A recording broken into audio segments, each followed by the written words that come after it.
Hello, listeners. I'm Cole. I wanted to talk to you about my favorite movie experience of all time, which happened in Dallas at the Magnolia when I met David Lynch. So, my first wife, Sarah, who is in radio, got press passes to meet. Well, she got press passes. I gotta make a turn real quick. That's Dallas right there. See Dallas? Hang on, I'll show it to you. I can't see the shot, only you can.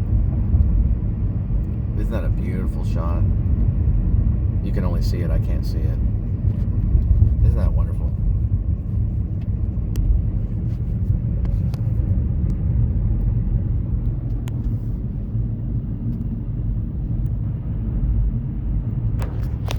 So, anyway, I meant to do that.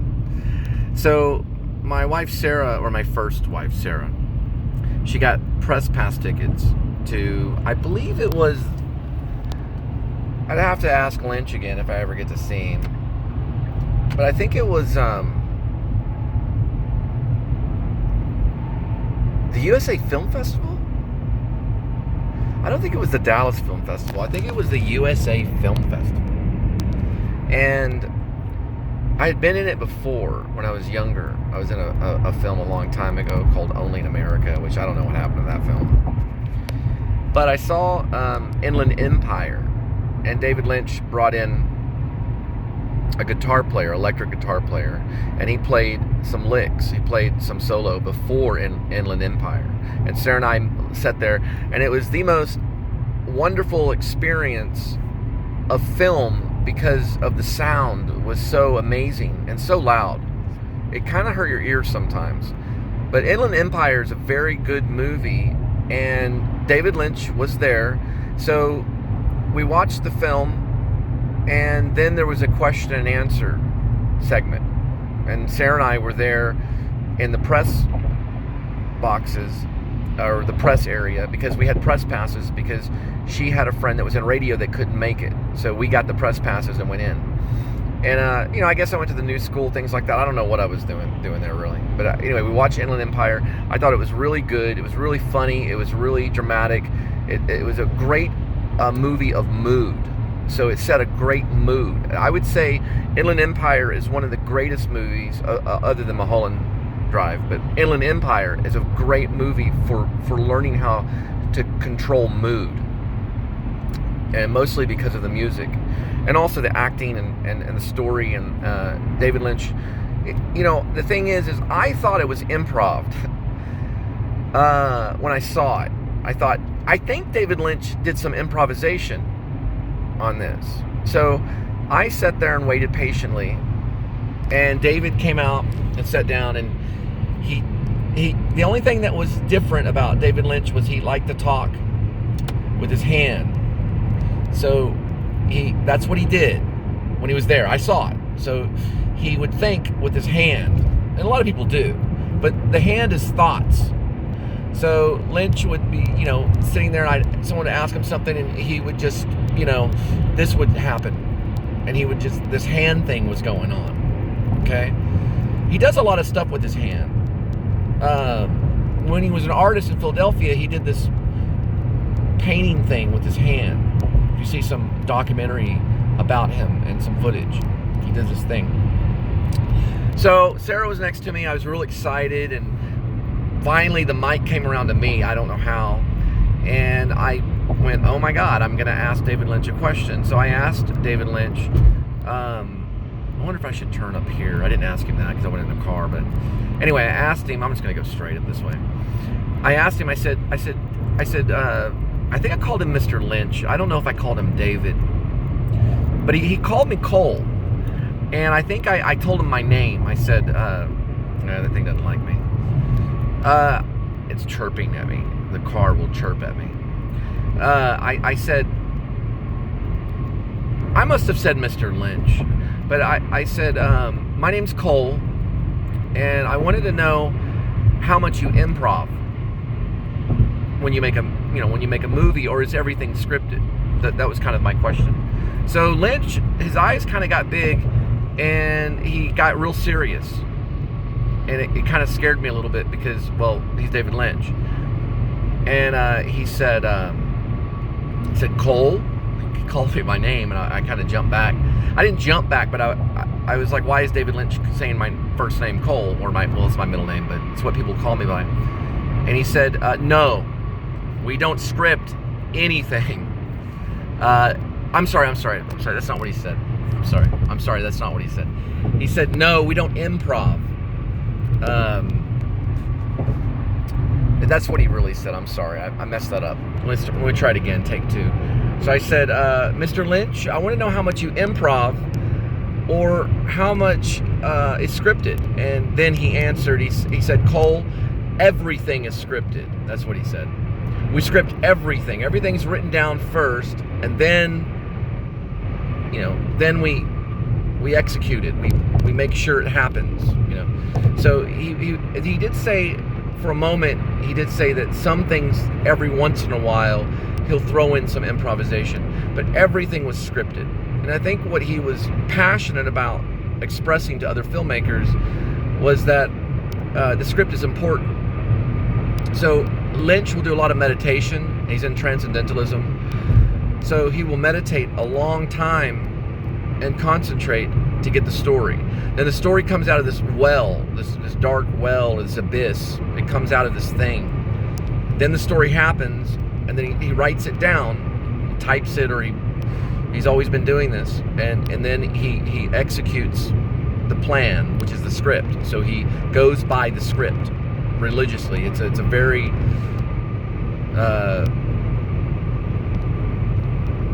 it's a very important thing to him. So he's very into the script. So that's what I meant to say. I'm sorry. He said that everything is scripted, which I thought was an interesting response to Inland Empire, because even to this day, I don't see how that could all be scripted, but it supposedly is. And when I saw some documentaries about it, or when I saw some behind-the-scenes footage, to me, it seemed like he was finding things on the spot. So that's a form of improvisation, but he was finding moments. And we didn't talk about that, but I seen him. He had this long stick with the camera on it, and he would get into this mood, and he would find moments to start filmmaking.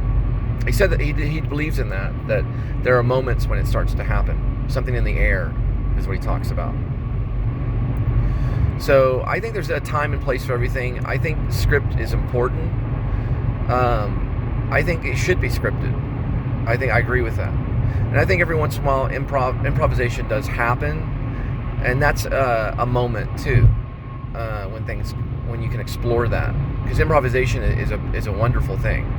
Godard was big on it, and a lot of other filmmakers are big on it too.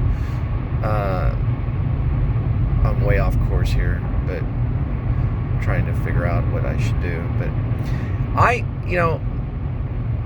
I think Lynch, what David Lynch is kind of in a way is, I think he's a great painter. So painters do plan things out, and they segment things, because I did a lot of painting in college, scene painting, and we did a lot of painting, and the better paintings are usually I'm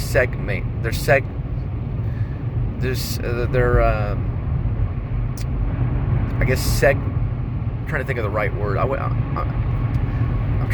to say the right word so that you can understand, but it's sectioned, right? It's sectioned off into moments of the canvas, right? So I think he scripts things and sections them off into scenes, like all filmmakers do, and he focuses a lot of attention on one idea, because everything about Lynch is ideas. So he'll focus on one idea, he'll execute that idea, and then move on to the next thing. Another thing I like about David Lynch too is that he thinks that, and I think this is true, you take 70 note cards and you write on them. And I think once you're done with those 70 note cards, you have yourself a feature. So there's 70 different ideas that are going on.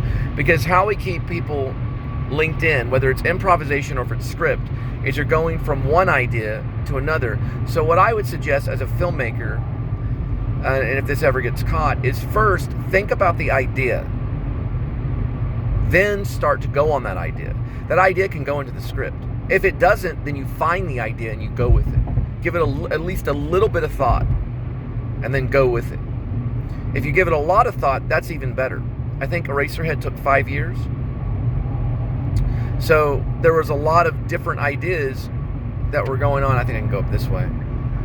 A lot of ideas that were going on while Eraserhead was happening, but it did go slow. And that's another question I'd want to know. And I think I understand, me being in the Projectionists right now and us trying to get everything done. When you start off, I think you should start off slow, like everything in art. You can speed up later, but if you go too fast, you can, I think, develop bad habits. You want to plan things. Now, when I saw a lot of behind stuff with Eraserhead, because it's actually, Eraserhead's been in, family members have shown me Eraserhead. Well, step parents, because they're not always that good, but I've been around Eraserhead for a while. I don't watch it a whole lot, but what I notice about Eraserhead is that it's really, really controlled. So it's a controlled situation, just like a painting. So when you start with filmmaking, I think it's the same way you start a painting. First, you got to put down the base. Then you start to section out a grid. That's another word too, a grid. So that's the script. The script is kind of like the grid. There's different sections of the script. Then you focus on that idea and you go with it, and you see what you can get. It can be a feeling, or then after you do it, you can say, okay, that worked. You can look at it and say that worked, and then you find maybe the music.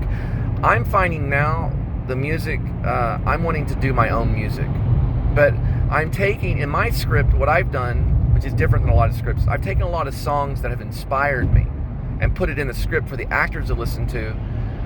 And I went with that, but I know that that's only going to be like a pirated version. It's not going to be the real version. The real version is going to have a soundtrack. And those are ideas that we're going to have to execute and work on, and then lay it down in one way or another, which I've been working on now on my SoundCloud. And then we're going to find the right songs and lay that in to the Projectionist as well. But I wanted to talk about David Lynch as a great teacher for beginner filmmakers.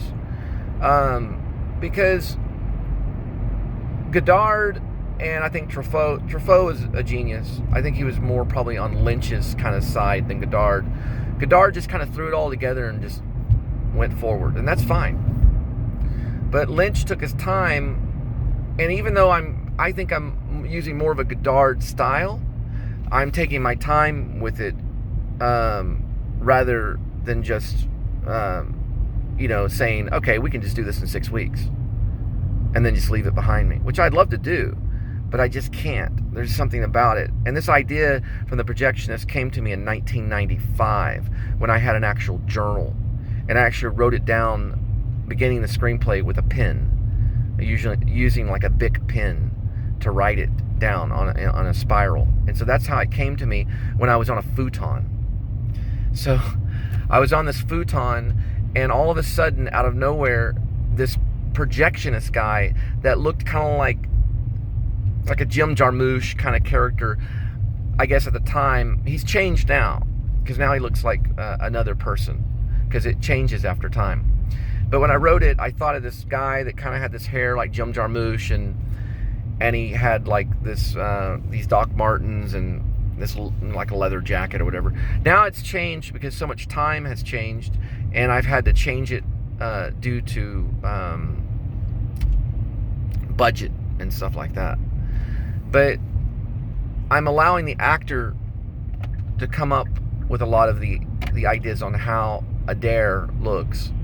And I think that's the right choice at this moment, where filmmaking has gone and where I've gone and stuff like that.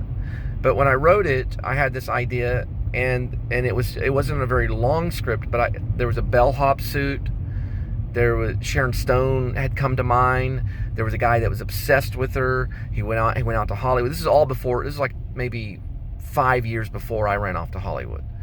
and he was obsessed, and then he gets in trouble, and then he holds her up in this hotel room. All this stuff happens. There's these spotlights and all these things, and now it's developed into a really complex monster, very real to life, and there's a lot of all these other challenges that it sprung up the second time. And when I finally started writing dialogue, I think it's about 117 pages or so, it came out very different. And this is over a period of... Watch out, vehicle stop. This is over a period of 20 years, I think. 1995, 2005. Yeah, more than 20 years of the actual idea. It must have been hiding in my mind over those 20 years. And then all of a sudden, I met an actor out in Dallas, and I started bouncing ideas off of him. And it came out quick. And it was just spilling out of me, and I had to get it down quick. So I think I wrote it, at least most of it, within a month. And then I started polishing, and I'm still polishing now, and it's been several months.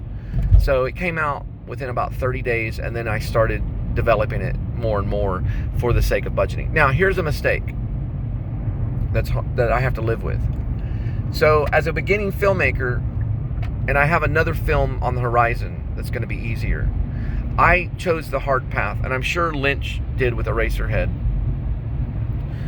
But, and this is a scattered post, and forgive me. I tried to come up with a lot of ideas in this post. But I didn't think of budget when I wrote it. So there's scenes in Los Angeles, there's scenes in Las Vegas, there's scenes in Dallas, which is okay. But what I realized is, okay, I can do most of it in Dallas, and then I can do some exteriors in Los Angeles and Vegas that I want to do. If I can fly the actors out there, and we can kind of run around like these guerrilla filmmakers, kind of Godard kind of thing, set up the shot. And then we do a lot of that. We set it up really quick. We go with it. I'm thinking really quick, and then that works for me. And I know that later on, when things become more controlled and I get a bigger budget, those things are going to change. And I don't know if I'm going to get more joy or less joy out of it. Maybe more, I don't know.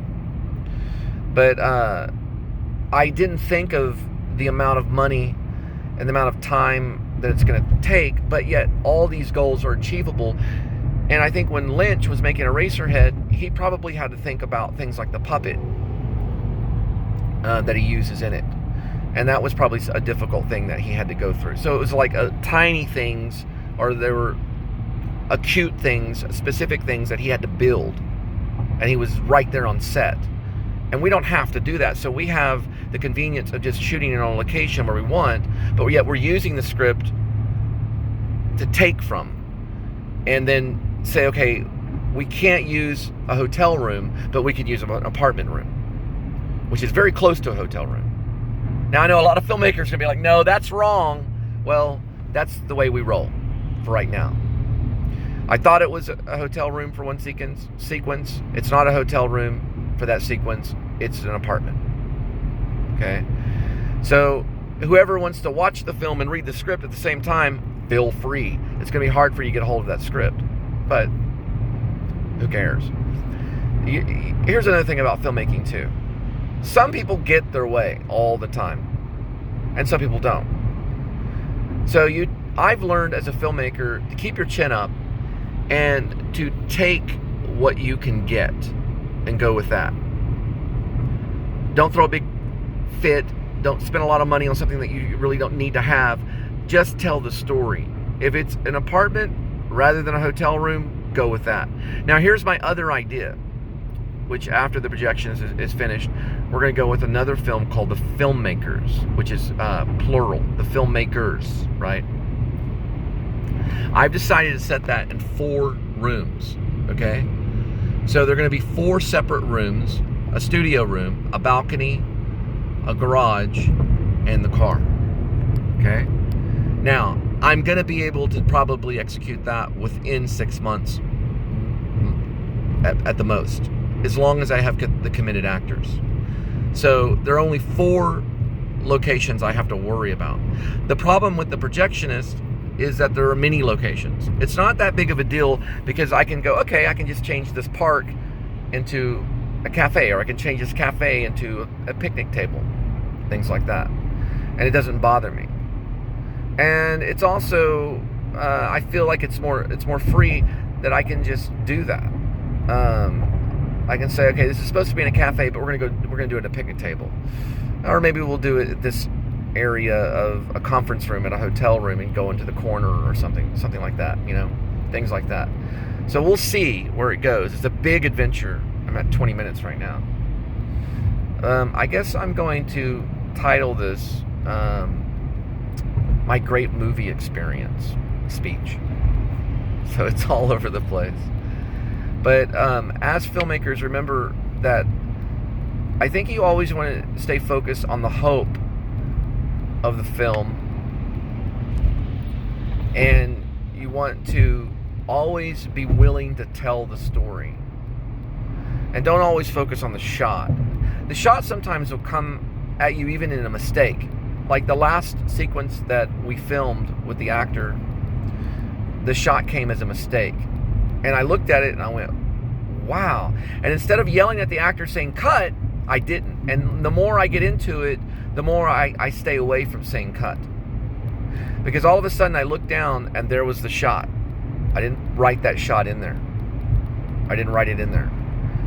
And there he walked right across where the audience was, and it was perfect. And now I know if I ever get a chance to do it again, I know exactly what I want.